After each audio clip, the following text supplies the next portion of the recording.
जय राधे राधे राधे जय गिरधर गोपाला, जय राधे राधे राधे जय गिरधर गोपाला, जय श्यामा श्यामा श्यामा नटवर वृंदलाला, जय श्यामा श्यामा श्यामा नटवर वृंदलाला, जय राधे राधे राधे जय गिरधर गोपाला, जय राधे राधे राधे जय गिरधर गोपाला, जय राधे राधे राधे जय गिरधर गोपाला, जय राधे राधे राधे जय गिरधर गोपाला। हरि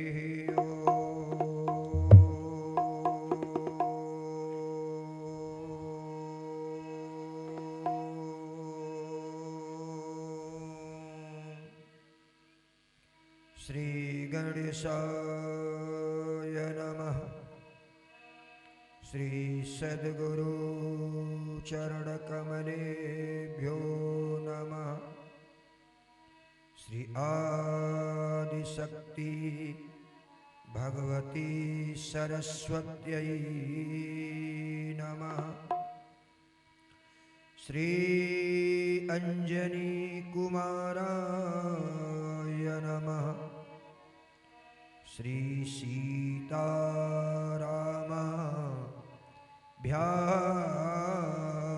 नमः। गुरुर्ब्रह्मा गुरुर्विष्णु गुरुर्देव महेश्वरा, गुरुर्साक्षात् परब्रह्म तस्मै श्री गुरुवे नमः। मातृवत् लालयत्रिश्च पितृवत् मार्गदर्शिका, नमोस्तु गुरुसत्तायै श्रद्धा प्रज्ञायुता च या, श्रद्धा प्रज्ञायुता च या। लंबोदरं परम सुंदरमेकदन्तं, रक्तांबरत्रिनयनं परमं पवित्रम्, उद्यादिवाकर करोज्ज्वलकायकान्तं, विघ्नेश्वरं सकलविघ्नहरं नमामि। कुञ्जति राम रामेति मधुरं मधुराक्षरम्, आरुह्य कविता शाखा वन्दे वाल्मीकि कोकिलम्। ॐ आपदामपहर्तारं दातारं सर्वसम्पदां, लोकाभिरामं श्रीरामं भूयो भूयो नमाम्यहम्। लोकाभिरामं रणरङ्गधीरं राजीवनेत्रं रघुवंशनाथं, कारुण्यरूपं करुणाकरं श्रीरामचन्द्रं शरणं प्रपद्ये।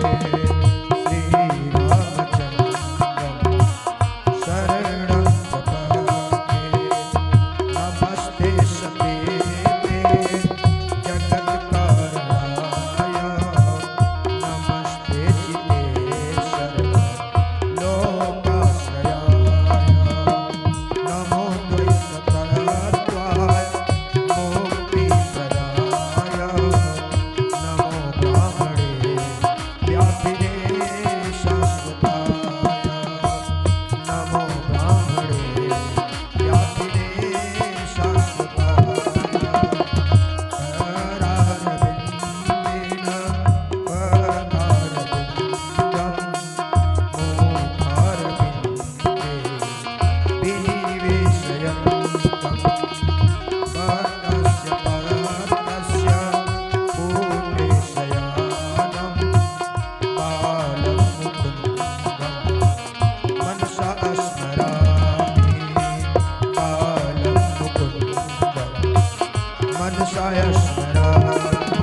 यं शैवा समुपासते शिवैते ब्रह्मेति वेदान्तिनो बौद्धा बुद्ध इति प्रमाणपटवः करतेति नैयायिका अरह निध्यत जैन शासनरता कर्मेति मीमांसका सोऽयं नो विदधातु वाञ्छित फलं त्रैलोक्यनाथो हरि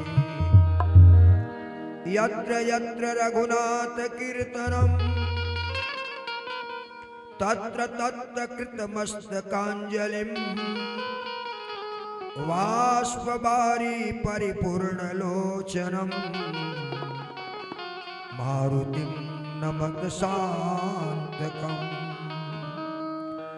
दुर्वादलदुते तनु तरुणाब्जनेत्रं हेमाम्बरं वर विभूषणभूषिताङ्गं कन्दर्पकोटिकमनीयकिशोरमूर्तिं पूर्तिं मनोरथ भुवाम्भव जानकीशं गङ्गातरङ्गरमणीयजटाकलापं गौरी निरन्तरविभूषितवामभागं नारायणं प्रियमदङ्गमदापहारं वाराणसीपुरपति भज विश्वनाथम् तुलसीदास जी के पद कमल बारंबार मना गुण गावत सिय राम के श्री हनुमत हो सहार लेत सदा सुध दीन की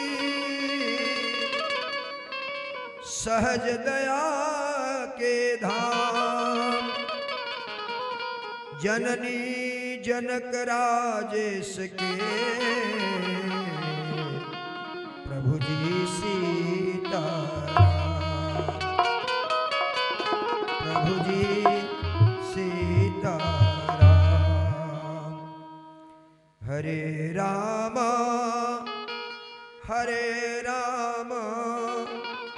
राम राम हरे हरे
परम पूज्य सदगुरुदेव भगवान प्रातः स्मरणीय नित्य वंदनीय अपने आंचों के शीतल छांव में अपने साधकों को सतपथ पर चलाने में समर्थ गुरु माता जुगल चरणों को नमन करते हुए, समस्त देव शक्तियों को नमन करते हुए, भगवान राघवेंद्र सरकार की मंगलमयी दिव्य आशीर्वचन को प्राप्त करते हुए हनुमंत लाल के दिव्य संरक्षण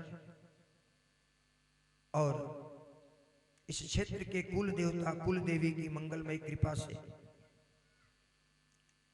आज कथा के पावन द्वितीय दिवस के तृतीय सत्र में समागत श्रद्धा स्वरूपी माताएं बहनें देवतुल्य भाइयों नन्हे मुन्ने प्यारे बच्चों, देवमंच पर विराजमान हमारे प्रखर मुखर गायक वादक तथा संस्कृत में निष्णात हमारे आचार्य प्रवर, इस क्षेत्र के सभी विद्वत जन, संत जन, वयोवृद्ध, सभी नगरवासी पुरवासी के जीवन में भगवान की मंगलमयी कृपा बरसे, आप लोगों का जीवन सुंदर हो, सुखमय हो, प्रगतिशील हो और आपकी मंगलमयी कृपा इस नन्हे से बालक पर बनी रहे, जिससे जो मेरा संकल्प है भगवत चरणारविंद का अनुराग का पराग का पान करते हुए दिव्य कथा की गंगा का अवतरण करा के जनमानस को गोता लगाने का अवसर मिलता रहे। इन भावों के साथ आपका आशीर्वाद बना रहे, इसके लिए आप सभी लोगों को मेरी तरफ से कोटि कोटि नमन, कोटि कोटि प्रणाम। जैसा आप जानते हैं, देवमंच से आग्रह भी किया जाता है, मानव जीवन अनमोल रे, इसे मिट्टी में न रोल रे। ये मानव जीवन कितना कीमती है, कितना दिव्य है, कितना शानदार है। समझ के अभाव में हम इस दिव्य जीवन को यूं गंवाते चले गए। परिणाम की चिंता हमने कभी नहीं किया, परिणाम न जाने क्या होगा। अगर परिणाम की चिंता किया होते तो निश्चित रूप से हम तमाम गलतियों से बचते हुए चले जाते। जरा आप कल्पना कीजिए, मैं भारत से बाहर जब कथा करने गया था तो वहां के लोग मुझे एक मॉल दिखाने को लेके गए। गुरुदेव चलिए, इंडिया का मॉल है, आप चल के देखिए। मैं गया, बड़ा सुंदर बना हुआ था। मैंने पूछा, भाई इस मॉल में कितने लोग आते जाते होंगे? उन्होंने कहा लगभग 1 लाख की कैपेसिटी है इसकी। अच्छा, तमाम कैमरे लगे हुए थे। मैंने पूछा, ये कैमरे किस लिए लगे हुए हैं, सीसीटीवी कैमरा? उन्होंने कहा महाराज कोई गड़बड़ी ना हो। हमने कहा कैमरे के लगने से गड़बड़ी रुक जाती है क्या? वहां का मैनेजर कहा कि नहीं महाराज, कुछ न कुछ हो ही जाता है। उसी समय हमें याद आया कि संसार में तमाम बड़े बड़े उद्योगपति हैं जिनके घर में सीसीटीवी कैमरा से सुसज्जित है, बड़े बड़े दुकान है जिसमें कैमरा लगा हुआ है, फिर भी कोई न कोई हादसा हो जाती है। मेरे प्रभु का दुनिया देखिए, मेरे प्रभु का घर देखिए।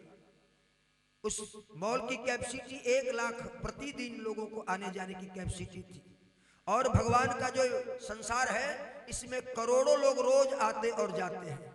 कोई कैमरा नहीं है। व्यवस्था उस परमात्मा का कितना बढ़िया है, सुदृढ़ है कि बड़े से बड़े लोग भी इस दुनिया से जाएंगे, ये तो एक गुलाब की पंखुड़ी भी लेके नहीं जा सकते। कितना सुंदर व्यवस्था मालिक की है। मैंने कल भी कहा था कि नजरें बदली तो नजारे बदल गए, किश्ती ने मोड़ा मुख तो किनारे बदल गए। हम सभी लोगों को देखने का दृष्टिकोण बदलना पड़ेगा। हमारे गुरुदेव भगवान कहते थे, बदला जाए दृष्टिकोण यदि तो इंसान बदल सकता है, दृष्टिकोण के परिवर्तन से जहान बदल सकता है। मैं अभी कहूं, मेरा मन हो अमित भाई साहब से कहूं कि मेरा आज मन कर रहा है कि आज मंगलवार है, हनुमान जी का दिन है, मैं चाहता हूं कि पूरा पंडाल भगवा रंग से रंग हो जाए। तो क्या अभी 2 मिनट में संभव है कि पूरा पंडाल भगवा रंग में रंग जाए? है संभव? नहीं संभव है ना। और मैं चाहता हूं कि पूरा भगवा रंग में रंग जाए। तो करना क्या पड़ेगा? कुछ नहीं करना है। आप एक चश्मा लाइए जिसका गिलास जो है किस रंग का हो? भगवा रंग का। इस चश्मे को उतार के मैं रखूंगा, उस चश्मे को जैसे पहन लूंगा, ये केवल पंडाल ही नहीं, बैठे हुए सभी श्रोता लोग भगवे रंग में रंगे दिखाई देंगे। ये दृष्टिकोण है। कुछ नहीं करना है, देखने का तरीका बदल जाएगा। उस तरीके का कमाल क्या होगा कि हमारे इर्द गिर्द हमारे प्रभु दिखाई देने लगेंगे। आइए कथा में प्रवेश करें। इससे पहले आज मंगलवार है, हनुमान जी का दिन है। हनुमान चालीसा के माध्यम से हम सभी लोग कथा में प्रवेश करेंगे। जिनको याद होगा मस्ती से झूम झूम के गाएंगे। मैंने कल कहा था कि कथा के पंडाल में हनुमान जी बैठे रहते हैं, निश्चित रूप से बैठे रहते हैं। दुनिया की कोई ताकत कथा पंडाल में कुछ कर नहीं सकती है, क्योंकि हनुमान जी की कृपा की छाया बरस रही है। आइए आज मंगलवार का दिन है। जान पर जो खेल गए श्री राम के लिए, जान पर जो खेल गए श्री राम के लिए, तालियां बजाओ हनुमान के लिए। जान पर जो खेल गए श्री राम के लिए, जान पर जो खेल गए श्री राम के लिए, तालियां बजाओ हनुमान के लिए, तालियां बजाओ हनुमान के लिए, तालियां बजाओ हनुमान के लिए, तालियां बजाओ हनुमान के लिए। श्री गुरु चरण सरोज रजा निज मन मुकुर सुधार, बरनो रघुबर बिमल जसु जो दायक फल चार। बुद्धिहीन तनु जानिके सुमिरो पवन कुमार, बल बुद्धि विद्या देहु मोहि हरहु कलेश विकार। सियापति राम जय जय राम, मेरे प्रभु राम जय जय राम, श्री राम जय जय राम, श्री प्रभु राम जय जय राम। जय हनुमान ज्ञान गुण सागर, जय कपीस तिहु लोक उजागर। रामदूत अतुलित बल धामा, अंजनी पुत्र पवन सुत नामा। महावीर विक्रम बजरंगी, कुमति निवार सुमति के संगी। कंचन बरन विराज सुवेसा, कानन कुंडल कुंचित केसा। हाथ ध्वजा वज्र विराजे, कांधे मूज जनेऊ साजे। शंकर सुर केसरी नंदन, तेज प्रताप महाजगवंदन। विद्यावान गुणी अति चातुर, राम काज करिबे को आतुर। प्रभु चरित्र सुनिबे को रसिया, राम लखन सीता मन बसिया। सूक्ष्म रूप धरि सियहि दिखावा, विकट रूप धरि लंक जरावा। भीम रूप धरि असुर संहारे, रामचंद्र जी के काज सवारे। लायस जीवन लखन जियाए, श्री रघुवीर हरषि उर लाए। रघुपति किन्हीं बहुत बड़ाई, तुम प्रिय भरत सम भाई। सहस बदन तुमरो जस गावे, हस कहि श्रीपति कंठ लगावे। सनकादिक ब्रह्मादि मुनीसा, नारद सारद सहित अहिसा। यम कुबेर दिगपाल जहाते, कवि कोविद कहि सके कहाते। तुम उपकार सुग्रीव ही कीन्हा, राम मिलाए राजपद दीन्हा। तुम्हरो मंत्र विभीषण माना, लंकेश्वर भय सब जग जाना। जुग सहस्र योजन पर भानु, लील्यो ताहि मधुर फल जानु। प्रभु मुद्रिका मिल मुख माहि, जल दिलान गए अचरज नाहि। दुर्गम काज जगत के जेते, सुगम अनुग्रह तुम्हरे तेते। तुम्हारे तुम रखवारे, तुम आज्ञा बिनु पैसारे। सब को डरना। अगला दोहा है, आपन तेज संहारो आपे, तीनों लोग हांकते कांपे। आप बिहार में जाएंगे तो एक प्रचलन बहुत तेजी से चल रहा है, हनुमान आराधना। लोग हनुमान जी को कहते हैं कि आपन तेज संहारो आपे, तीनों लोग हांक से कांपे। ये गलत बात है। हनुमान जी का तेज संभला हुआ है। हनुमान चालीसा का रचना गोस्वामी तुलसीदास जी ने मानस मंदिर में जिस समय किया था, उस समय भारत आक्रांताओं के चंगुल में फंसा हुआ था। गोस्वामी तुलसीदास जी संदेश देना चाहते हैं हनुमान चालीसा के माध्यम से, ऐ भारत के नौजवानों नौजूतियों, अपने तेज को संभालो। विश्व में सबसे अगर नौजवान कोई देश है, उसका नाम है भारत। और भारत के नौजवानों को, भारत के नौजूतियों का तेज बिखरा हुआ है। जिस दिन भारत के नौजवानों का तेज, नौजूतियों का तेज संभल जाएगा, विश्व कांपने लगेगा। गोस्वामी तुलसीदास जी ने यहां से संदेश दिया, हम सभी लोग अपने बिखरे हुए तेज को संभालें। हनुमान जी से प्रार्थना करें, हे प्रभु, हम वो सामर्थ्यशाली बन जाए कि अपने तेज को संभालें। और जब हम अपने तेज को संभालेंगे तो दुनिया के साथ साथ हमारे अंदर जो 5 लुटेरे बैठे हैं, वो भी थर थर कांपते हुए निकल जाएंगे। हमारा जीवन सुखी हो जाएगा, समुन्नत हो जाएगा। हम लोग तो केवल कहते हैं आपन तेज संभारो आपे। अरे हनुमान जी का तेज संभला हुआ है। कितने लोग अपने अपने तेज को संभालना चाहते हैं। हनुमान चालीसा के माध्यम से जरा हाथ ऊपर करें तो जय हो। इसमें भी डर लग रहा है। तेज संभालने का मतलब है बुराई से बचना। हमारे अंदर की जो भी तेज है, जो भी बल है, बुद्धि है, बुराई के माध्यम से निकलती चली जा रही है और हम पतन के मार्ग पर चलते जा रहे हैं। आइए बड़े भाव से हनुमान जी से कहते हैं, प्रभु आप अपने तेज को हमारे अंदर भरिए, हमारा तेज क्षीण हो रहा है और प्रकाशित हो जाए। इस भाव के साथ हम सभी लोग गाएंगे, आपन तेज संभारो आपे, तीनों लोग हांकते कांपे। भूत पिशाच निकट नहीं आवे, महावीर जब नाम सुनावे। नासे रोग कटे सद पीड़ा, जिस मिले हनुमत बलबीरा। संकट से हनुमान छुड़ावे, मन क्रम अचल ध्यान डोलावे। सब पर राम तपस्वी राजा, तिनके काज सकल तुम साजा। और मनोरथ जो कोई लावे, सोई अमित जीवन फल पावे। चार जुग प्रताप तुम्हारा, है प्रसिद्ध जगत उजियारा। साधु संत के तुम रखवारे, असुर निकंदन राम दुलारे। अष्ट सिद्धि नवनिधि के दाता, असुर विधि जानकी माता। राम रसायन तुम्हारे पासा, सदा रहो रघुपति के दासा। तुम्हारे भजन राम को पावे, जन्म जन्म के दुख बिसरावे। अंत काल रघुबर पुर जाई, जहाँ जन्म हरि भक्ति कहाई। और देवता चित्तन धरई, हनुमत से सर्व सुख करई। संकट कटे मिटे सब पीरा, जो सुने हनुमत बलबीरा। जय जय जय हनुमान जी गोसाई, कृपा करो गुरुदेव की नाई। जो शत बार पाठ कर कोई, छू नहीं बंदी महासुख होए।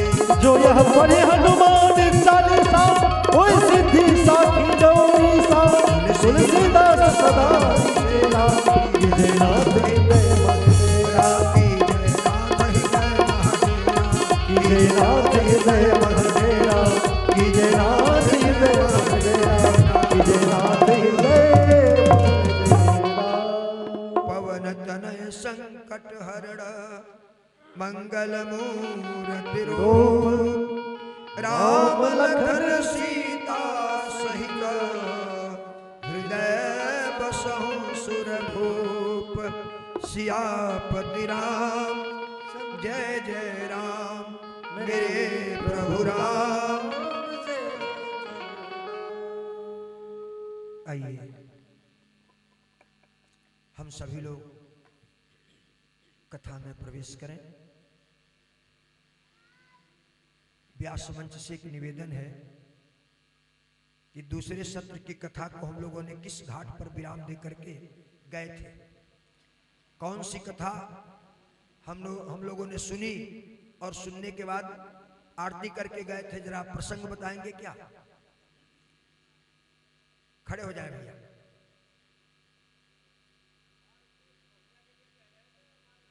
बहुत सुंदर, बहुत सुंदर। नारद जी संकेत करते हैं। नारद किसको कहते हैं? गांव घर में लोग नारद का मतलब लगाते हैं झगड़ा लगाने वाला, ये नारद है, इधर की बात उधर करता है। नारद का मूल अर्थ है नारदः इति नारदः, जिसकी बात परमात्मा कभी रद्द नहीं करे उस व्यक्तित्व का नाम है नारद। क्यों? नारद ने अपने जीवन में सदैव लोकहित के लिए, लोकहित रता, लोकहित के लिए भगवान के पास जाते थे। आज वही कथा है।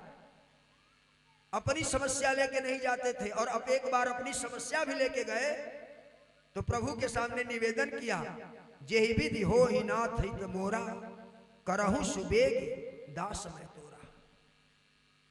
प्रभु पर छोड़ दिया, जिस प्रकार से मेरा कल्याण हो, हित हो, हे प्रभु वह काम आप करें। कहने का आशय नारद का कुछ और था, प्रभु ने अपने अनुकूल अर्थ लगा दिया, और नारद को जो राम कथा कहने में रसिक हैं, राम कथा सुनने में रसिक हैं, वो काम कथा से बच गए। वो इसलिए नारद का मतलब होता है नारद, परमात्मा जिसकी बात रद्द नहीं करे। अर्थात नारद ने कहा कि जब तक तपस्या नहीं करेगी तुम्हारी पुत्री, तब तक उन्हें वो चीज उपलब्ध नहीं होगा, मिल नहीं सकेगा जिसे वो चाहती है।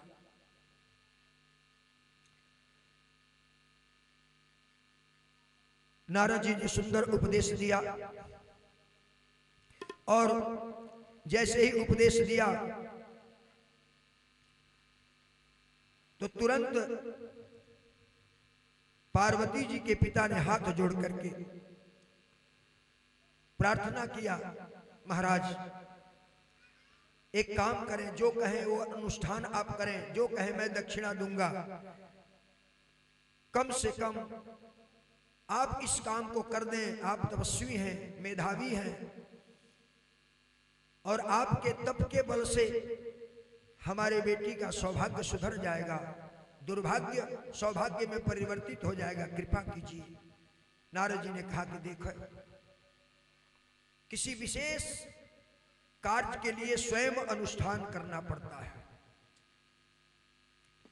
इसलिए तुम्हारी पुत्री स्वयं जाकर के तप करे, और उसके तप से अगर प्रभु प्रसन्न हो जाएं तो भावहि मेट सकहि त्रिपुरारी, भगवान शिव बड़े से बड़े विनाशकारी स्थिति को परिवर्तित कर देते हैं, बदल देते हैं। इसलिए बहुत सुंदर उपदेश दिया। नारद जी वहां से चले हिमांचल और मैना दोनों चिंतातुर हैं, क्या करें। नन्ही सी बालिका है, कोमल है, घर से तप करने के लिए जाना है, मनोरथ की पूर्ति के लिए तप आवश्यक है, लेकिन कैसे जाए।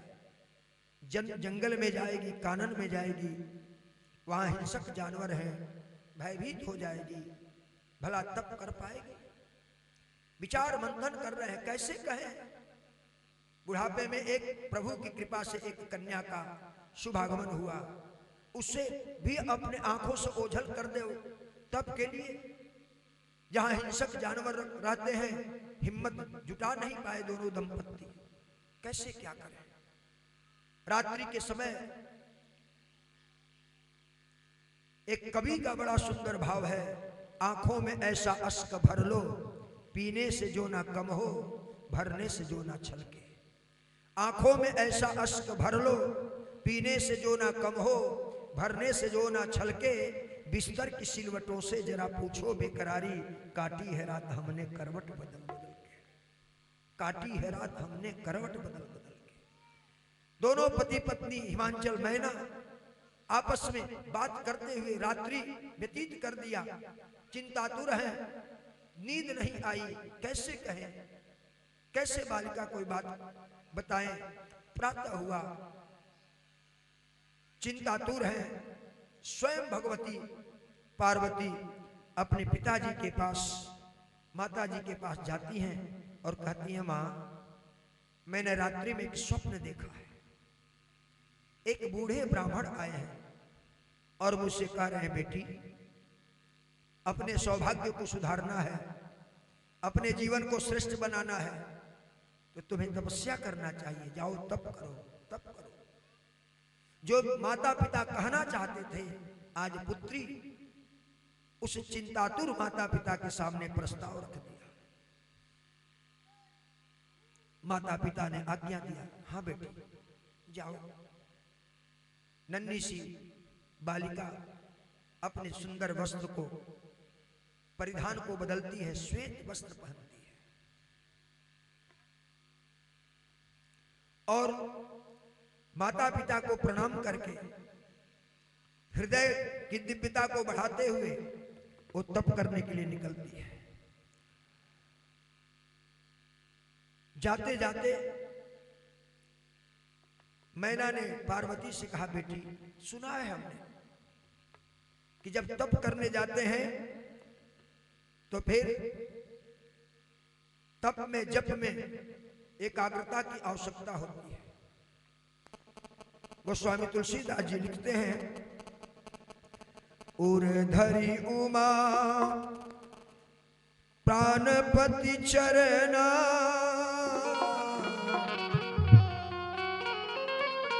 उर्धरी उमा प्राणपति चरना, जाई विपिन लागी तप करना, जाई विपिन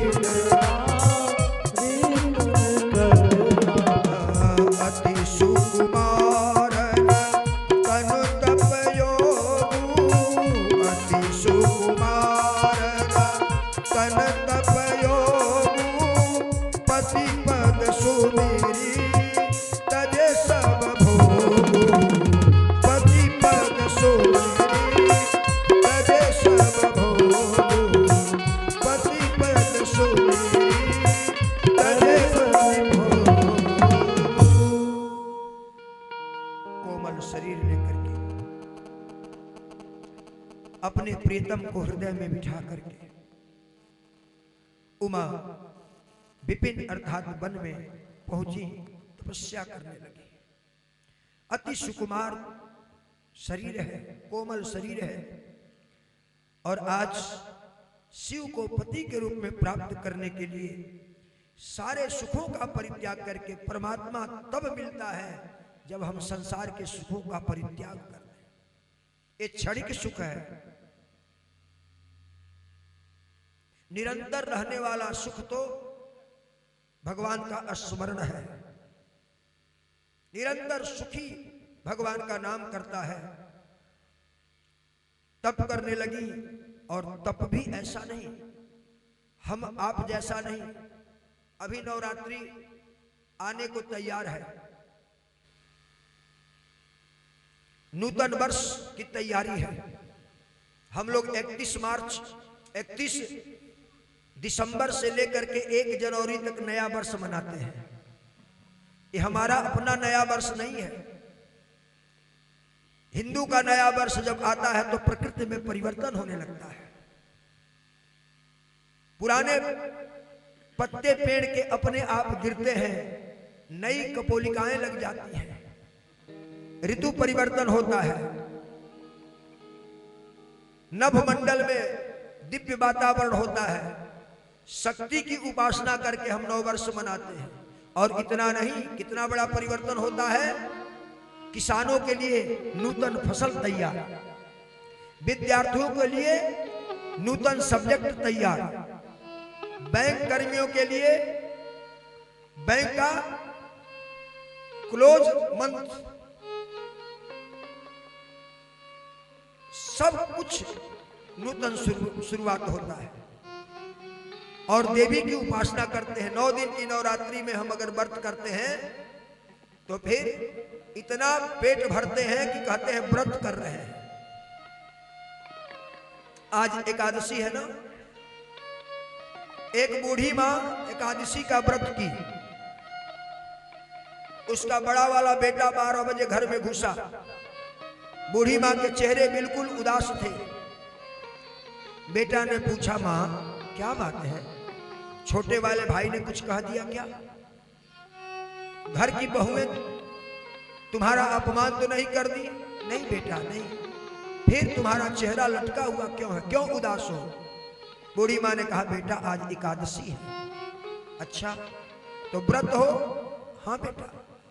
कुछ खाया नहीं? तो माँ ने कहा, बेटा छोटा वाला आया था, 1 दर्जन केला खरीद के दे के गया था, बस वही खा के मैं हूं। बड़ा वाला गया 2 किलो सेव लेके दे दिया। बुढ़िया माँ ने 2 किलो सेव सटक लिया, फिर भी चेहरा लटका हुआ। बीच वाला आया, माँ से उदासी का कारण पूछा। माँ ने कहा, बेटा आज एकादशी का व्रत है, मैं एकादशी व्रत करती हूँ। माँ तुमने कोई फल नहीं लिया? बेटा बड़ा वाला 2 दर्जन केला ला के रख दिया था, बस उतना ही खाया। छोटा वाला आया था, 2 किलो सेव रख दिया, बस उतना ही खाया। बीच वाले ने कहा, तब और क्या खाओगी? 2 दर्जन केला खा लिया, 2 किलो सेव खा लिया, फिर भी चेहरा उदास। 9 दिन का व्रत करते हैं तो नाना प्रकार का जुगाड़ अभी बनाने लगते हैं। कल मैं मिश्रा जी के यहाँ गया था स्कूल पर, तो हमारी माता स्वरूप भाभी जी कहने लगी कि देखिए आलू का चिप्स बनाए हुए व्रत के लिए, अभी से तैयारी शुरू। व्रत की तैयारी अभी से शुरू कि क्या क्या व्रत में करना है। व्रत का मतलब उपवास नहीं है, व्रत का मतलब है अच्छे संकल्प से हम अपने आप को तैयार करें, अपने मनभूमि को तैयार करें कि नवरात्रि में अच्छा संकल्प लेंगे, अच्छा कुछ करेंगे। व्रत केवल संकल्प का नाम है, व्रत उपवास का नाम नहीं है। हम तो उपवास कर लेते हैं 9 दिन, लेकिन अपनी आदतों में कोई परिवर्तन नहीं करते हैं। व्रत से पहले जो आदत है वही आदत फिर भी बना हुआ है, तो व्रत कुछ करने वाला या देने वाला नहीं है। पार्वती जी कैसे तपस्या कर रही है? अभ्यास, व्रत में अभ्यास करना चाहिए। एक दिन फल लिया, दूसरे दिन फल को भी छोड़ देना चाहिए, जल पर रहना चाहिए। व्रत अभ्यास का नाम है। भगवती पार्वती कैसे तप कर रही है सुनिए। बाबा गोस्वामी जी ने कहा, संबत सहस मूल फल खाए, संबत सहस मूल फल खाए, साग खाई 7 बरस गवाए, साग खाई 7 बरस गवाए। कछु दिन भोजन बारी बतासा, कछु दिन भोजन बारी बतासा, कठिन किए कछु दिन उपवासा, किए कठिन कछु दिन उपवासा। पार्वती ने तप किया, संबत सहस मूल फल खाए। 100 वर्ष तक कंदमूल फल खा करके गुजारा किया। जब प्रैक्टिस हो गया तो उसको भी छोड़ दिया। अब क्या किया, सूखे पत्ते को चबा करके तप कर रही है। इसीलिए पार्वती का एक नाम है अपर्णा। सूखा पत्ता चबा करके तप कर रही है। जब प्रैक्टिस और आगे बढ़ा तब पत्ते को भी छोड़ दिया। फिर एक बार श्वास लेती हैं और अपने श्वास को ब्रह्म रंग में स्थापित करके तप करती हैं। आगे बढ़ी, अब भोजन के रूप में जो हवा को ग्रहण करती हैं उसे भी छोड़ दिया। अब हर तरह का उपवास हमें भी उपवास करना चाहिए। उपवास का मतलब है बुरी चीजों से दूर हटो, उनका उपवास करो। अन्न का उपवास करना आवश्यक नहीं है, बुरी चीजों का परहेज करना, उपवास करना आवश्यक है। जीवन को सुखी चाहते हो, समुन्नत चाहते हो, तो अपने जीवन में बुराई को आने से रोको, उससे उपवास करो। बहुत सुंदर। जब ऐसा तप किया तो उनके शरीर का तेज बल बढ़ने लगा। जिस वृक्ष के नीचे पार्वती तप कर रही हैं, पार्वती के तेज के प्रभाव से वो वृक्ष भी सूखने लगा।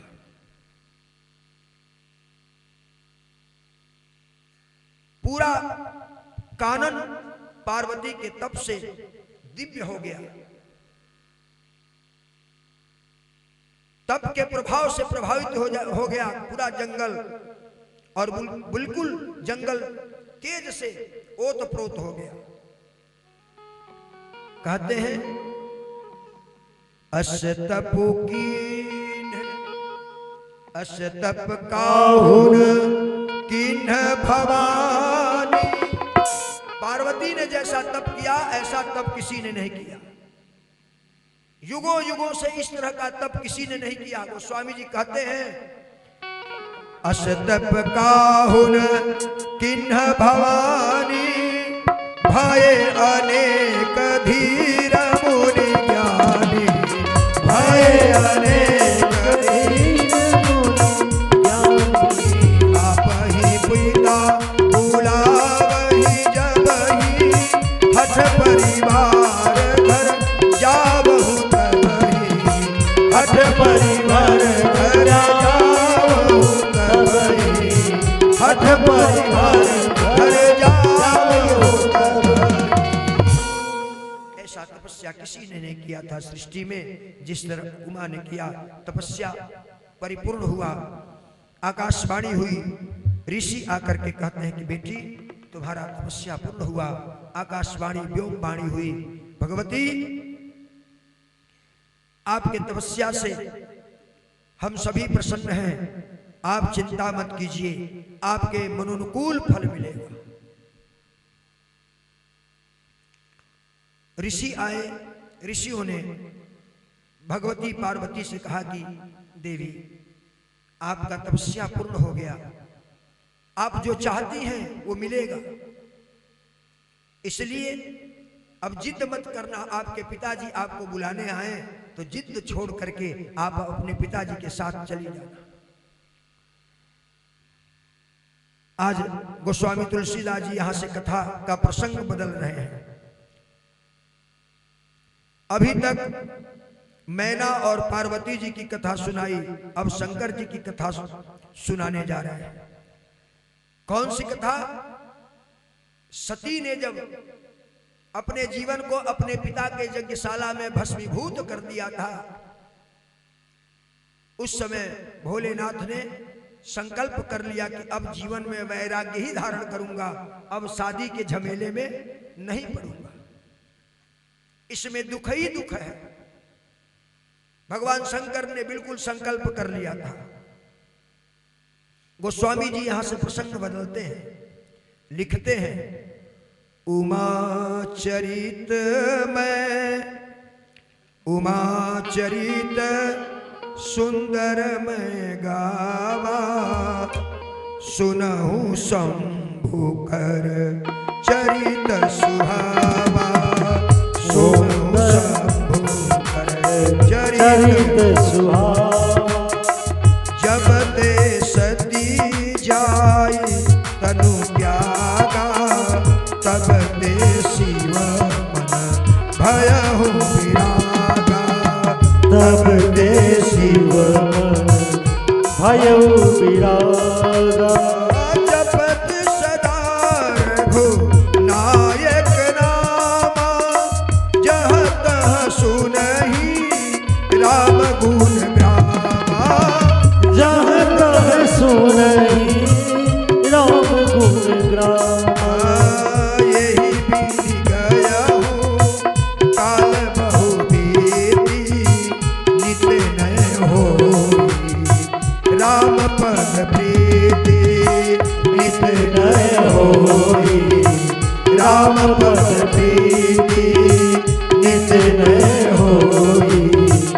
राम पद प्रीति। वैराग्य धारण कर लिया भगवान शिव ने, और शिव अब इधर उधर घूमते हैं, भगवान के नाम का जप करते हैं, भगवान की पावन कथा सुनते हैं। बहुत दिन तक भगवान शिव यही करते रह गए। उधर देवताओं में खलबली मच गई। जैसे ही शिव ने संकल्प किया कि अब परिवार के चक्कर में नहीं फंसना है, अब विवाह नहीं करना है, अब तो प्रभु के नाम के रस का पान करना है, निरंतर भगवत चर्चा में अपने जीवन को व्यतीत कर देना है, इधर देवता घबरा गए। क्यों? इसलिए कि उसी समय एक असुर का आगमन हो गया, अवतरण हो गया, जिसका नाम था तारकासुर। और तारकासुर को वरदान मिला था कि भगवान शिव के पुत्र से ही ये मारा जाएगा। इधर देवता घबरा गए कि शिव ने तो संकल्प कर लिया कि विवाह करना ही नहीं है, जब विवाह नहीं करेंगे तो शिव का तनय नहीं होगा, तो फिर ये तारकासुर मारा नहीं जाएगा। आज भी समाज में तारकासुर व्याप्त है, हर जगह तारकासुर का मतलब होता है कुतर्क करना, छोटी छोटी चीजों में कुतर्क कर देना, यही तारकासुर है। और तारकासुर का वध कैसे होगा? तो कार्तिकेय से होगा। कार्तिकेय मतलब पुरुषार्थ, जीवन में सच्चा अच्छा दिव्य पुरुषार्थ होगा तो आपके सामने वो तारकासुर अर्थात तर्क टिक नहीं सकता है। हम लोग भी कथा करने जाते हैं तो बहुत तर्क सुनने को मिलता है। आज गोस्वामी जी तुलसीदास कहते हैं, वो मां धन्य है, वो बड़भागी मां है जिसने संत भगवंत की कथा सुनने में मन लगता हो, जो संत स्वरूप जीवन जीता हो। ऐसे पुत्र को पैदा करके अपने भाग्य पर माताएं इठलाएं, कितना सुंदर है। इसलिए हमारे यहां तो कहा गया है कि जब संत समीप आते हैं तो जीवन की कठिनाइयां अपने आप दूर होने लगती है। इसलिए किसी ने कहा, संतन के संग लागरी तेरी बिगड़ी बनेगी, बिगड़ी बनेगी तेरी अच्छी बनेगी, बिगड़ी बनेगी तेरी अच्छी बनेगी, जाग जाएंगे तेरो भाग रे तेरी अच्छी बनेगी। संतन के संग लाग रे तेरी अच्छी बनेगी। संतन के संग लाग रे तेरी अच्छी बनेगी। संतन के संग लाग रे तेरी अच्छी बनेगी। अच्छी बनेगी तेरी बिगड़ी बनेगी, अच्छी बनेगी तेरी बिगड़ी बनेगी। अच्छी बनेगी तेरी बिगड़ी बनेगी, अच्छी बनेगी तेरी बिगड़ी बनेगी। खुल जाएंगे तेरो भागरी तेरी अच्छी बनेगी। खुल जाएंगे तेरो भागरी तेरी अच्छी बनेगी।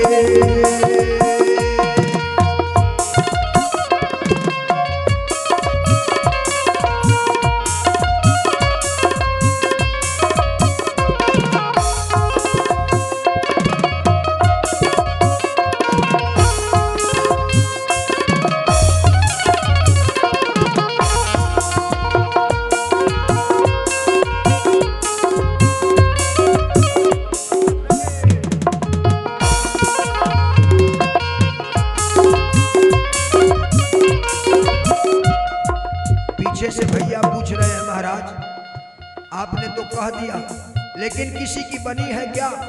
कोई प्रमाण आपके पास है? तो मैं प्रमाण दे रहा हूं। क्या? ध्रुव जी की बन गई, प्रहलाद जी की बन गई, ध्रुव जी की बन गई, प्रहलाद जी की बन गई। ध्रुव जी की बन गई, प्रहलाद जी की बन गई, ध्रुव जी की बन गई, प्रहलाद जी की बन गई।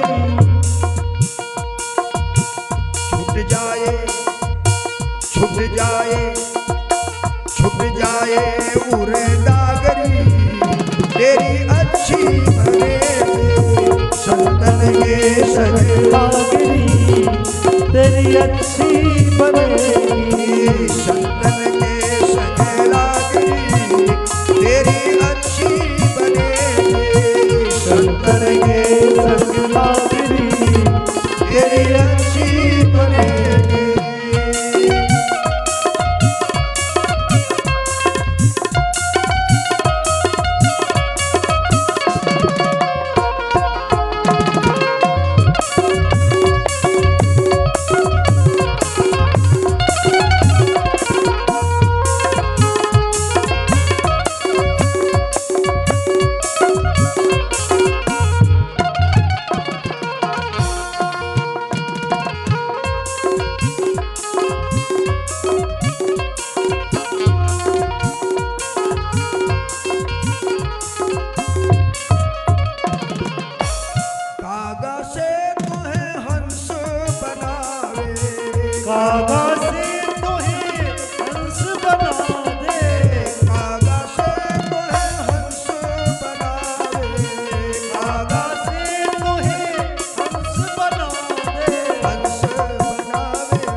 देवता घबरा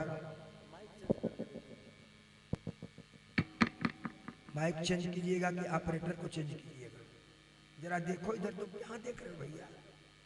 जिंदगी में बहुत कुछ करना है तुमको, अभी तो छोटे हो, सीखो कैसे ऑपरेट करना चाहिए,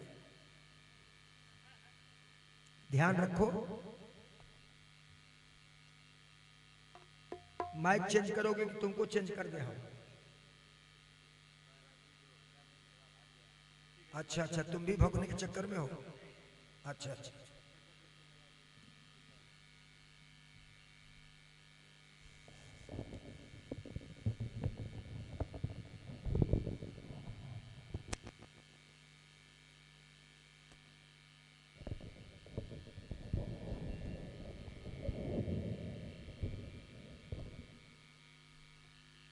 जय श्री राम, जय श्री राम, जय श्री राम। बन गया काम। आज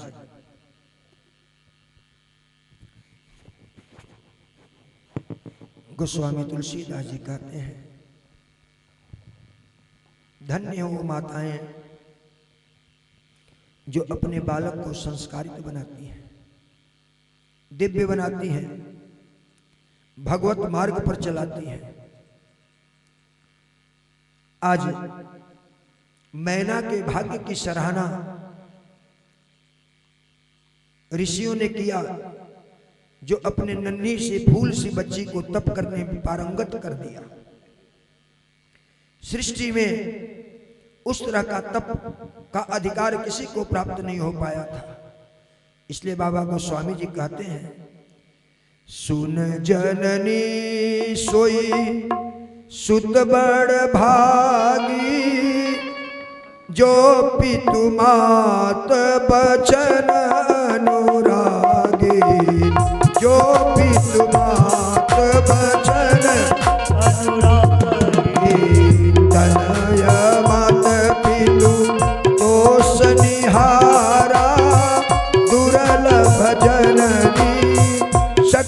संसारा दुर्लभ जननी सकल संसारा दुर्लभ जननी सकल संसार। आज सारे देवता घबरा गए, व्याकुल हो गए। अगर भगवान शिव ने शादी नहीं किया, विवाह नहीं किया, तो पुत्र रत्न की प्राप्ति नहीं होगी, और अगर पुत्र नहीं हुआ तो तारकासुर हमारे सारे ऐश्वर्य को छीन लेगा, स्वयं स्वर्ग पर कब्जा कर लेगा, हमारा अधिपत्य खत्म हो जाएगा, हम दर दर की ठोकर खाएंगे। सभी देवता मिलकर के धाता अर्थात ब्रह्मा के पास गए, निवेदन किया देवताओं ने कि महाराज कृपा करके इस स्थिति से हमें उबारिए, बचाइए। ब्रह्मा ने पूछा क्या कारण है? देवताओं ने बताया कि भोलेनाथ ने संकल्प कर लिया कि अब मैं शादी नहीं करूंगा। भगवान के कीर्तन में मस्त रहते हैं, यत्र तत्र घूमते रहते हैं, और इधर एक असुर का प्राकट्य हो गया है जिसका नाम है तारकासुर। उसे वरदान प्राप्त हो गया है कि भगवान शिव के पुत्र से ही वो मारा जाएगा, बाकी कोई मार नहीं सकता है।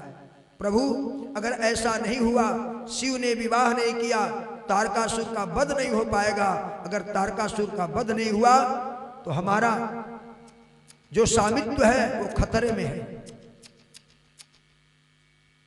ब्रह्मा जी सभी देवताओं को लेकर के प्रभु के पास गए, प्रभु से प्रार्थना किया देवताओं ने। भगवान ने कारण पूछा आने का, ब्रह्मा जी ने कारण बताया।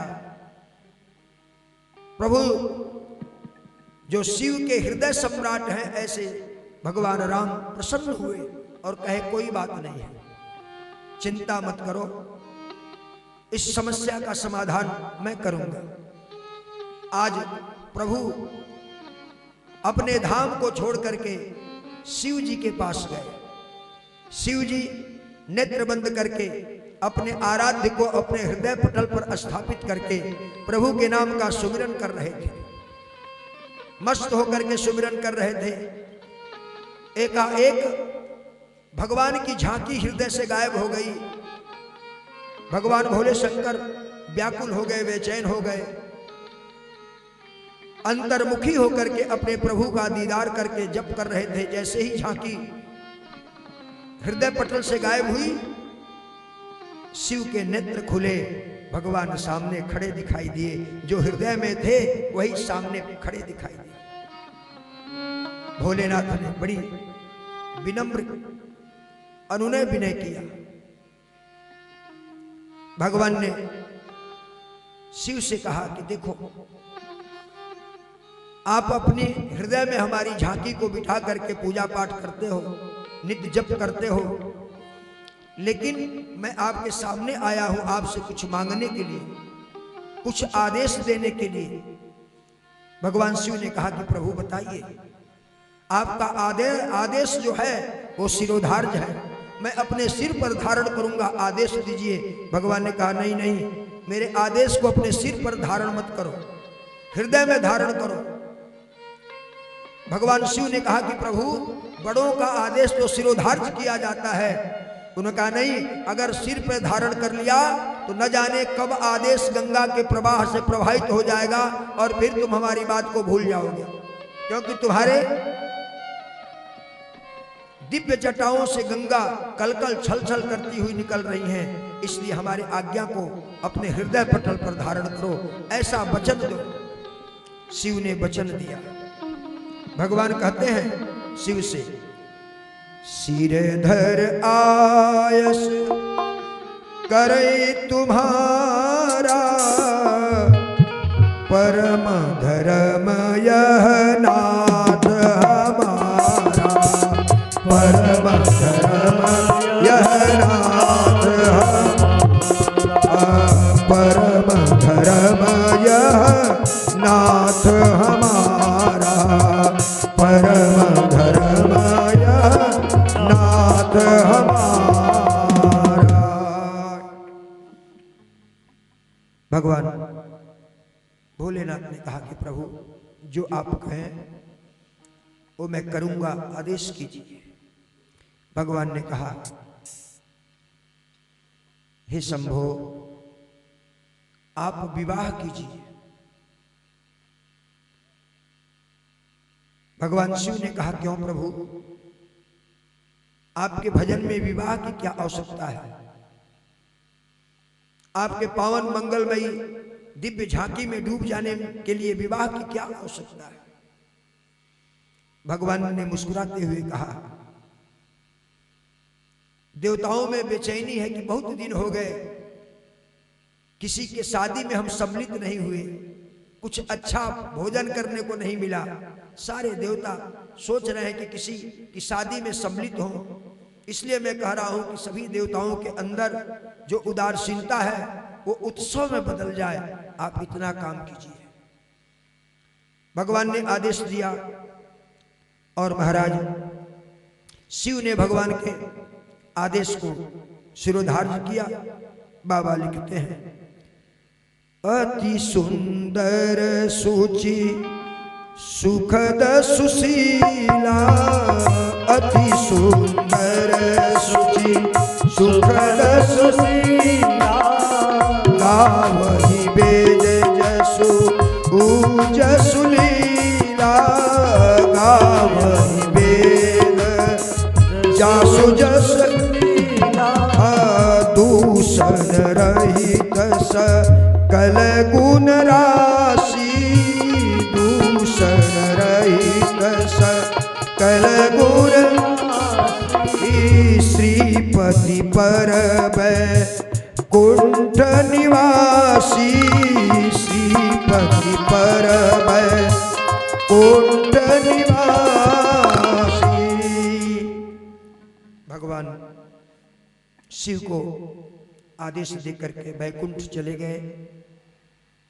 इधर भगवान ने कहा कि ठीक है, कोई बात नहीं, समय आएगा तो मैं इस कार्य को करूंगा।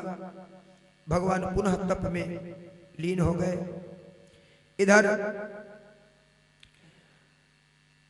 अति सुंदर सुशील सुखद वेदों की महिमा गाते हुए सुबह शाम जिनकी आरती होती है, गांव-गांव में जिनकी कथाएं चलती हैं, वो बैकुंठ निवासी लक्ष्मी जी के पास जाकर के निवास किए और यहाँ भोले बाबा उनकी मूर्ति को हृदय में स्थापित करके पुनः जप करने लगे। कहा गया है कि महादेव अवगुण भवना, विष्णु सकल गुण खान, जेहि कर मन रम जाई सन, तेहि तेहि सन काम। इधर मैना के यहाँ 7 ऋषि आए पार्वती से मिलने के लिए, पार्वती के तपस्या की दिव्यता का परीक्षा लेने के लिए आए। पार्वती से सप्त ऋषियों ने पूछा, देवी इतना घोर तपस्या के पीछे कारण क्या है, क्या प्राप्त करना चाहती हो? पार्वती ने कहा कि महाराज, मैंने संकल्प किया है जितने जन्म मुझे मिले उस सारे जन्म में प्रभु शिव ही पति के रूप में मुझे प्राप्त हो, इसीलिए मैंने कठोर तप किया है। ऋषियों ने परीक्षा लेते हुए कहा पार्वती से कि देवी ये सलाह किसने दिया, आपने किससे परामर्श लिया? भगवती पार्वती कहती है कि मेरे गुरुदेव ने सलाह दिया। कौन है आपके गुरु? तो नारद जी। ऋषि मुस्कुराने लगे, वाह, जिसका अपना खुद घर नहीं बसा वो दूसरे के घर को क्या बसा सकता है? वो तो खुद घूमते फिरते बैरागी हैं और तुम्हें भी इतना कठिन तपस्या का सलाह उसके लिए दिए जिसका न कोई घर है, न बार है, न परिवार है, न माता पिता है, यहां तक कि बिल्कुल दिगंबर वेश में है। निवास स्थान भी कहाँ है? तो जहां लोग रात्रि में भय के कारण नहीं जाते हैं, जहां भूत प्रेतों का डेरा है, श्मशान घाट में निवास है, उनके लिए इतना बड़ा तप। कहां सुंदर पुष्प और कहां बबूल। अरे देवी, तुम्हारे लिए हम वर ढूंढ के आए हैं, पार्वती ने कहा कौन है? ऋषियों ने कहा देवी सृष्टि के एक नंबर के सुंदर, शानदार, दिव्य और सारे वैभवों से युक्त है, वैकुंठाधिपति हैं, सृष्टि में उनसे सुंदर कोई नहीं है, उनसे वैभवान कोई नहीं है। विष्णु के विषय में प्रस्ताव दिया। परीक्षा के रूप में पार्वती ने ऋषियों के सामने हाथ जोड़ के कहा महाराज तपस्या से पहले आए होते तो शायद आपके प्रस्ताव पर मैं विचार करती, लेकिन अब तो विचार करने का भी समय निकल गया, अब विचार नहीं कर सकती। क्यों? क्योंकि संकल्प ही ऐसा लिया। क्या? कोटि जन्म लगी रगर हमारी, कोटि जन्म लगी रगर हमारी, कोटि जन्म लगी रगर हमारी, कोटि जन्म लगी रगर हमारी, परनहु शंभुनत रहु कुहारी,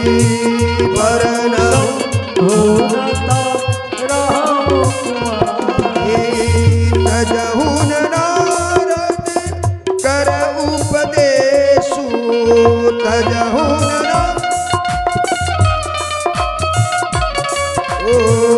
आप कहीं सत बार महेशो, आप कहीं सत बार महेशो। पार्वती ने कहा कि महाराज मैंने अब जन्म जन्मांतर के लिए पति के रूप में शिव को वरण कर लिया है। अगर शिव नहीं मिलेंगे तो मैं किसी को पति के रूप में वरण नहीं करूंगी, जीवन भर कुंवारी रहूंगी, अब किसी को वरण कर ही नहीं सकती। ऋषियों ने जो परीक्षा लिया था उस परीक्षा में सती पास हो गई। सती ने अपने गुरु को जीवन में महत्व दिया। गुरु के बचन प्रति तन जेहि, सपने हु सुगमन सुख सिद्धि तेहि। जो लोग गुरु के, सदगुरु के बातों पर विश्वास नहीं करते उनको सपन में भी सुख का लाभ नहीं मिलता है। लेकिन ध्यान रखना, सदगुरु जीवन में आएगा तो कल्याण करेगा, आपके पाप ताप संताप से आपको दूर भगाएगा। लेकिन अगर गुरु चंडाल, गुरु घंटाल आपके जीवन में आ गया तो सब कुछ लूट के लेके चला जाएगा। जीवन में बिना गुरु के कल्याण हो ही नहीं सकता। जिनकी कथा आप सुन रहे हैं उनके जीवन में भी दो गुरु आए हैं, वशिष्ठ और विश्वामित्र। कृष्ण के जीवन में भी दो गुरु आए हैं। जितने भी महापुरुष हुए सबके जीवन में गुरु आए हैं, और जब गुरु आते हैं तो जीवन का विकास होता है, और गुरु घंटाल आता है तो जीवन का विनाश होता है। अब आप पूछेंगे कि कैसे समझे कि गुरु है या गुरु घंटाल है? एक बात ध्यान रखना, गुरुदेव कहते थे, वेद मूर्ति तपोनिष्ठ पंडित श्री राम शर्मा आचार्य जी, कि जिसे न पद पैसों की चाह वही दिखाता सच्ची राह। आपके वैभव से कोई लगाव जिसको नहीं हो वही आपका कल्याण कर सकता है। और एक और है, जिसको गुरु वरण करने के लिए जा रहे हैं उसके समीप उससे निवेदन करने के लिए और उसके पास जाने के बाद आपका मन बिल्कुल शांत हो जाए, मन की चंचलता समाप्त हो जाए, तो समझ लेना कि इसी से मेरा कल्याण होने वाला है। जहां मन का उद्विग्नता खत्म हो जाए, मन बिल्कुल शांत हो जाए, सहज हो जाए, उस व्यक्तित्व के पास जाने के बाद तो समझ लेना कि इसी व्यक्ति से मेरा कल्याण हो सकता है, और आप उनसे गुरु मंत्र ले सकते हैं। भगवती पार्वती ने गुरु के विषय में कहा है, बंदहु गुरु पद पद्म परागा, सुरचि सुबास सरस अनुरागा, सुरचि सुबास सरस अनुरागा, सुरचि सुबास सरस अनुरागा। जीवन में गुरु का बहुत बड़ा महत्व है। आइए हम भी अपने गुरु के चरणों को नमन करें। जिन लोगों ने गुरु वर्ण नहीं किया है वो गुरु वर्ण करें। किसे वर्ण करें, इसका चयन कैसे करें, तो मैंने आपको उपाय बता दिया। ढूंढना पड़ेगा, खोजना पड़ेगा। जहां आपकी मन की गति शांत हो जाए, उनसे कल्याण हो सकता है, आप गुरु बना सकते हैं। पहली बात। अगर नहीं आपको तसल्ली है तो हनुमान जी को गुरु बना लीजिए, किसी देवता को गुरु बना लीजिए। गुरु का मतलब होता है क्या?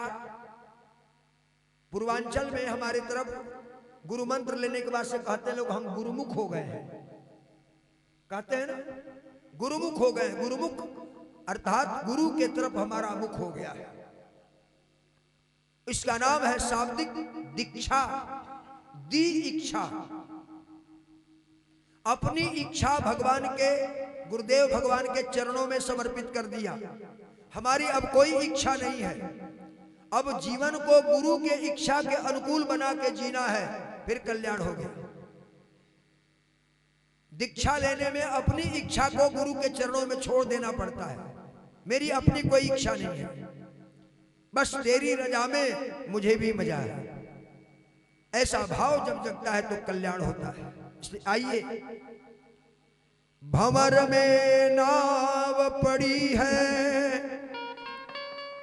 बीच मझधार में हूं मैं,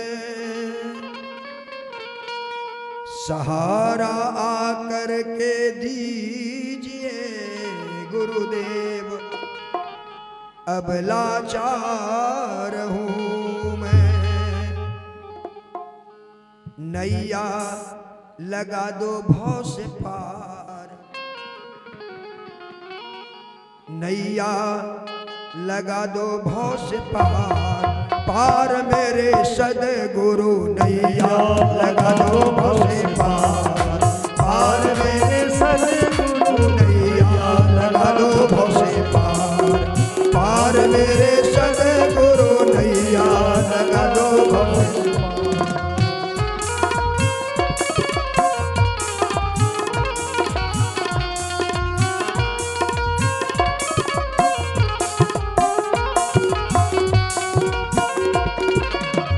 संग के साथी पार उतर गए, संग के साथी पार उतर गए, संग के साथी पार उतर गए, संग के साथी पार उतर गए, पार उतर गए, पार उतर गए, पार उतर गए, पार उतर गए। संत जना तो पार उतर गए, संत जना तो पार उतर गए।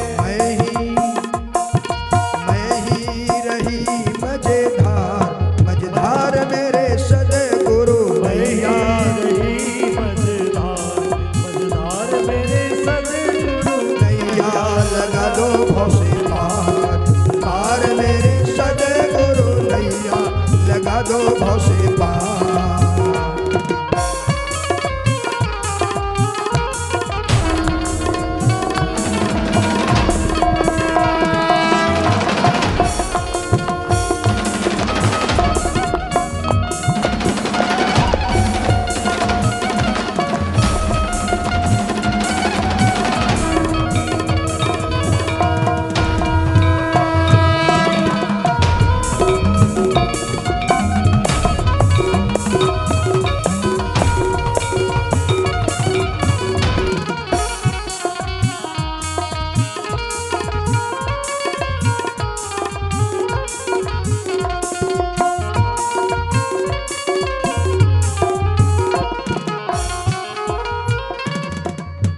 भवसागर में डूब रही हूँ, भवसागर में डूब रही है, भवसागर में डूब रही हूँ, भवसागर में डूब रही हूँ, डूब रही हूँ मैं, डूब रही हूँ, डूब रही हूँ मैं, डूब रही हूँ।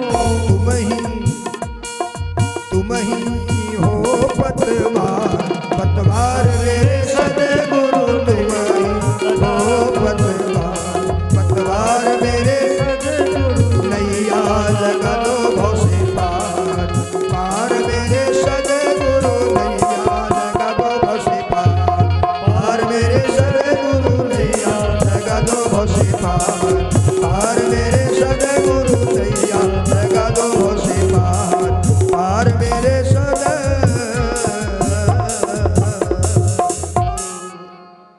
इसलिए गुरु के सिद्धांत को प्रतिपादित भगवती पार्वती ने किया है। अब आगे की कथा सुंदर तरीके से गोस्वामी तुलसीदास जी बढ़ाते हैं। भगवान शिव समाधि में हैं। ऋषियों ने पार्वती की तपस्या का उद्देश्य जान लिया, परीक्षा भी ले लिया, लेकिन अब भगवान शिव को समाधि से कैसे मुक्त किया जाए, बहुत प्रयास किया गया, लेकिन शिव समाधि से बहिर्मुख नहीं हुए, अंतस में डूबे हुए थे। देवताओं ने पुनः ब्रह्मा से प्रार्थना किया। ब्रह्मा और देवताओं के जो राजा हैं, अधिपति हैं, इंद्र, दोनों मिलकर के कामदेव के पास गए। कामदेव से जाके सारी बातों को बताया, आदेश दिया, कामदेव तुम जाओ भगवान शिव के समाधि को तोड़ो। कामदेव विचार करने लगे। देवताओं के काम को सिद्ध करने के लिए जीवन अगर समाप्त हो जाए तो कभी भी चिंता नहीं करनी चाहिए। कामदेव, देवताओं का आशीर्वाद तुम्हारे साथ रहेगा, जाओ तुम। कामदेव को तैयार किया गया। कामदेव वहां पहुंचा जहां शिव समाधि में थे। जब कामदेव चला तो सृष्टि की जो दिव्यता थी वो दिव्यता समाप्त हो गई।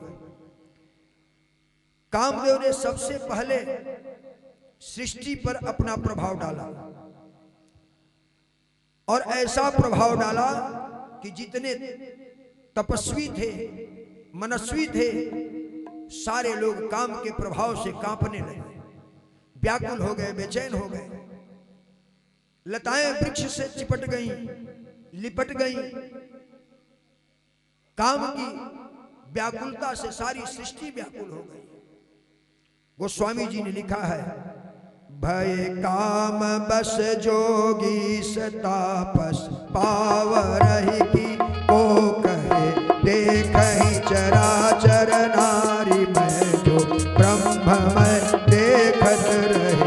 अबला बिलोकी पुरुषमय जग पुरुष सब अबलामयम दुई दंड भरि ब्रह्मांड भीतर काम कृत कौतुक काम कृत कौतुक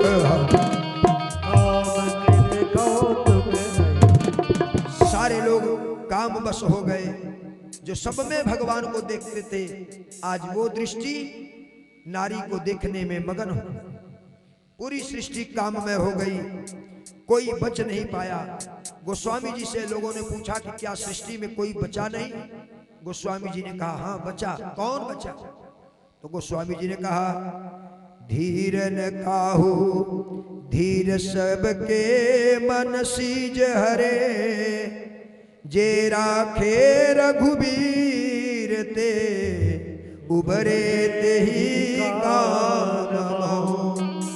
जिन लोगों ने भगवान को अपने हृदय में बिठा लिया था, प्रभु राम को हृदय में बिठा लिया था, जहां राम है वहां काम की कोई गुंजाइश नहीं है। जहां राम नहीं है वहीं तो काम अपनी विकृति से जकड़ लेता है।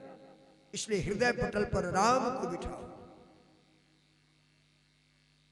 समुद्र मंथन हुआ और समुद्र मंथन देवदानव मिलकर के किए तो सबसे पहले विष का प्राकट्य हुआ और ऐसा विष कि निकलते ही सृष्टि जलने लगी। देवता व्याकुल हो गए, बेचैन हो गए। क्या हो?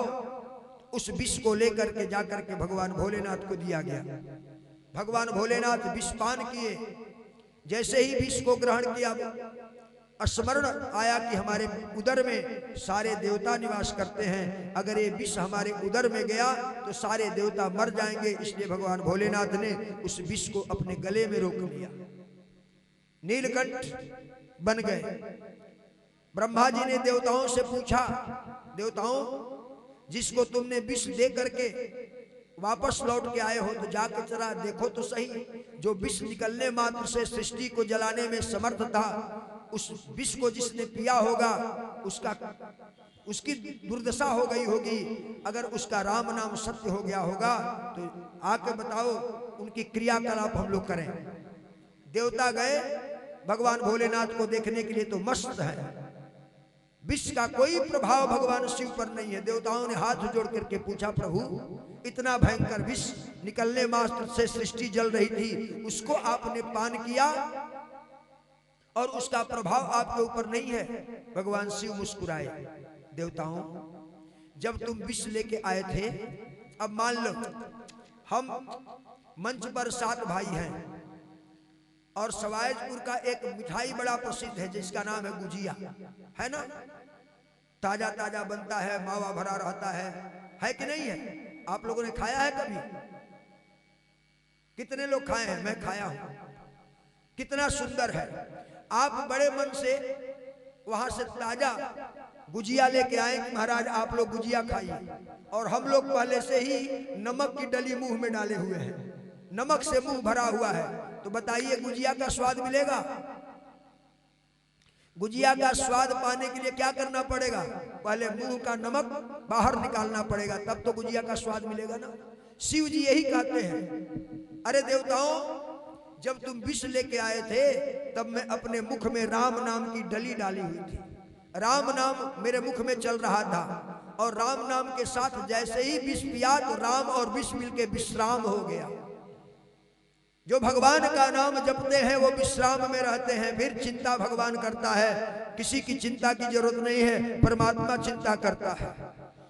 इसलिए कामदेव ने ऐसा बाण चलाया कि सारी सृष्टि काममय हो गई।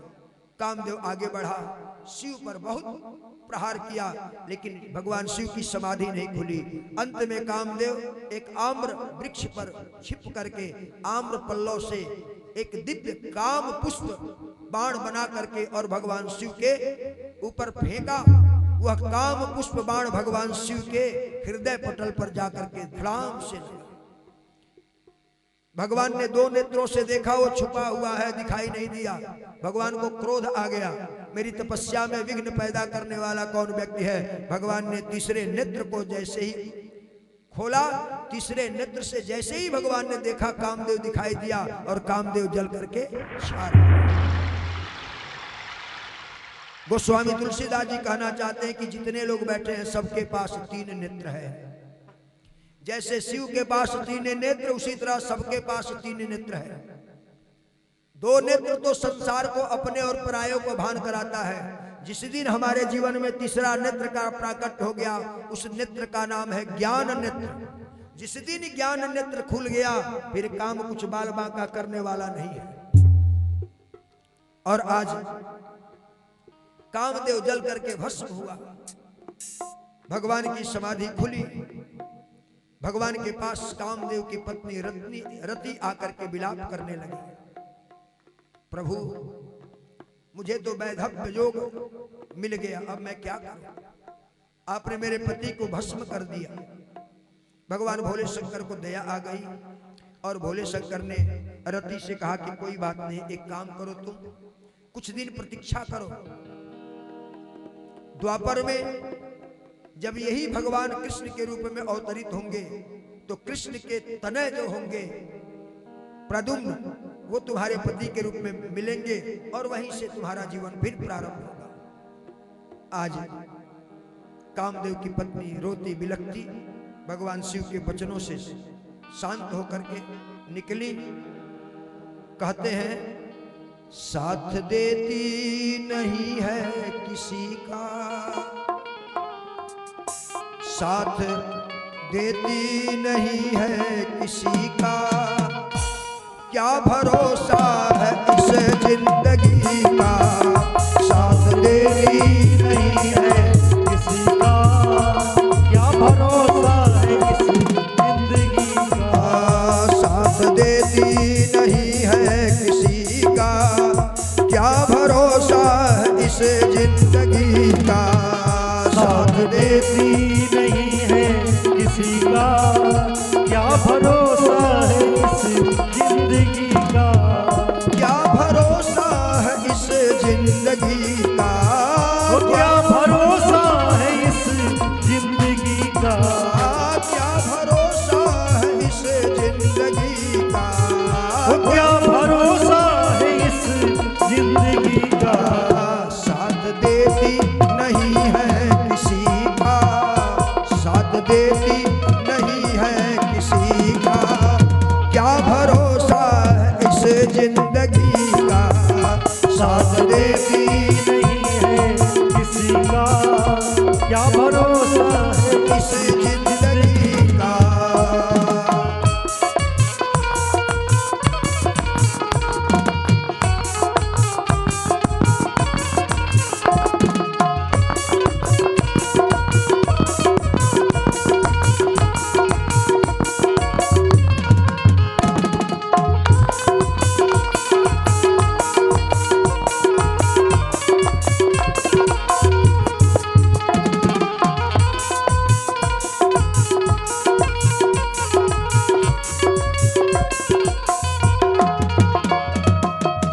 हम रहे ना रहे मोहब्बत रहेगी, दास्तां अपनी दुनिया कहेगी, कहेगी दास्तां अपनी दुनिया कहेगी, कहेगी दास्तां अपनी दुनिया कहेगी। माताओं बहनों भाइयों, आया है सो जाएगा राजा रंग का फकीर, एक सिंहासन चढ़ चला एक बंधा जंजीर, हम रहे ना रहे मोहब्बत रहेगी, दास्तां मेरी दुनिया कहेगी, कहेगी दास्तां मेरी दुनिया कहेगी, कहेगी दास्तां मेरी दुनिया कहेगी। फर्ज पूरा फर्ज पूरा फर्ज पूरा करो बंदगी का, फर्ज पूरा करो बंदगी का, क्या भरोसा है इस जिंदगी का, क्या भरोसा है इस जिंदगी का, साथ देती नहीं है किसी का, वो साथ देती नहीं है किसी का, क्या भरोसा है इस जिंदगी का, क्या भरोसा है इस जिंदगी का, क्या भरोसा है इस जिंदगी का, साथ देती नहीं है किसी का, क्या भरोसा है इस जिंदगी का। क्षणभंगुर शरीर है, आज कामदेव को भगवान ने भस्म किया, देवता आकर के प्रार्थना किए, भगवान शिव शादी के लिए तैयार हुए, और आज भगवान शिव जब शादी के लिए तैयार हुए तो ऋषियों ने तुरंत जाकर के हिमांचल से निवेदन किया कि शीघ्र आप लग्न पत्रिका लिख करके भगवान के पास भेजें, और अविलंब मुहूर्त निकाला, दूर का नहीं, क्योंकि शिव का अगर विचार बदल गया तो फिर गड़बड़ हो जाएगा, इसलिए हिमांचल के यहाँ से लग्न पत्रिका लिखवा करके लाया गया। कल शिव विवाह की चर्चा करते हुए हम सभी लोग आगे बढ़ेंगे। आइए हम सभी लोग पुनः आज अपने हृदय को एक थाल बनाएं, दिव्य साधना का एक दीपक उसमें डालें,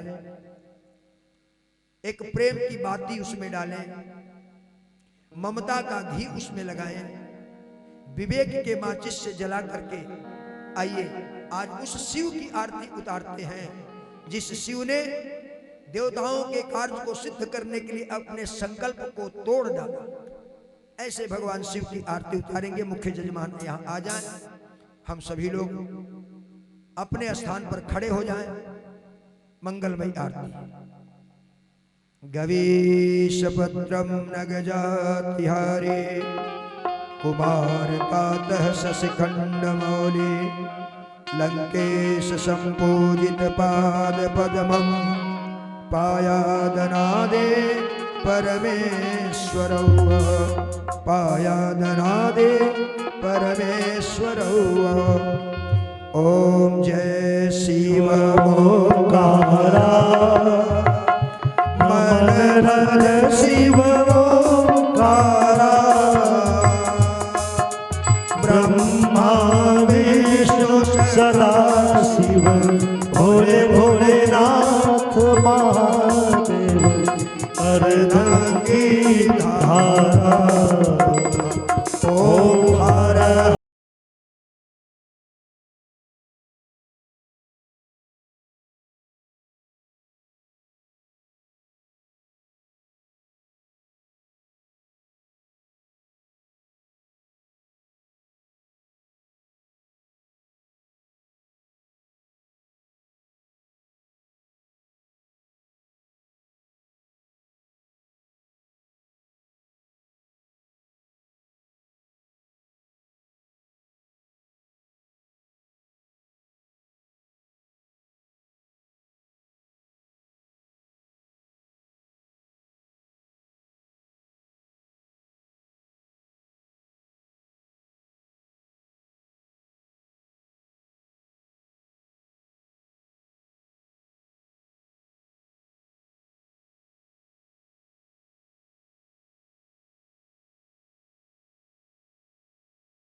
चंदा केसर मृग मद चंदा भाले शशिधारी ओम हर हर हर महादेव। काशी में विश्वनाथ विराजे नंदू ब्रह्मचारी ओ भोले नंदू ब्रह्मचारी भोग लगावत प्रभु जी का दर्शन पावत महिमा अति भारी ओम हर हर हर महादेव। ब्रह्मा विष्णु सदा शिव जानत अविवेका भोले जानत अविवेका।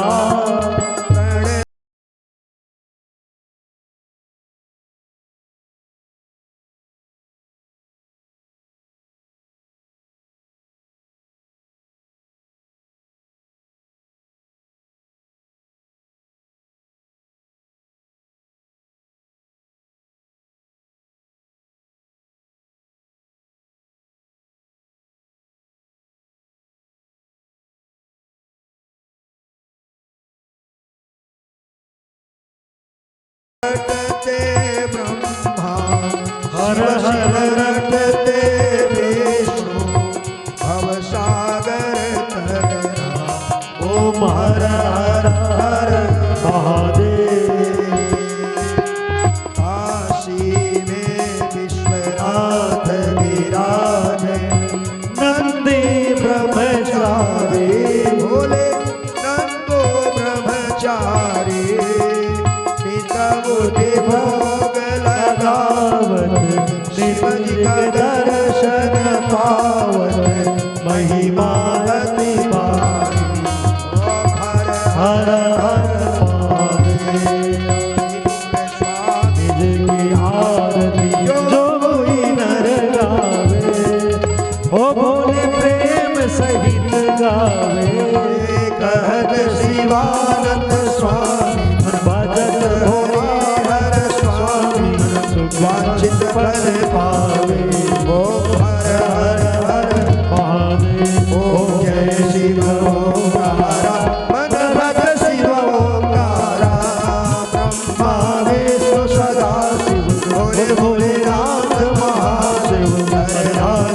नारा ओम हर हर हर महादेव ओम हर हर हर महादेव ओम हर हर हर करुणावतारम संसार सारम भजगिरिहारम सदा वसंतं हृदयारविन्दे भवं भवानी सहितं नमामि त्वमेव माता च पिता त्वमेव त्वमेव बन्धुः सखा त्वमेव त्वमेव विद्या द्रविणं त्वमेव त्वमेव सर्वं मम देवदेव त्वमेव सर्वं मम देवदेव त्वमेव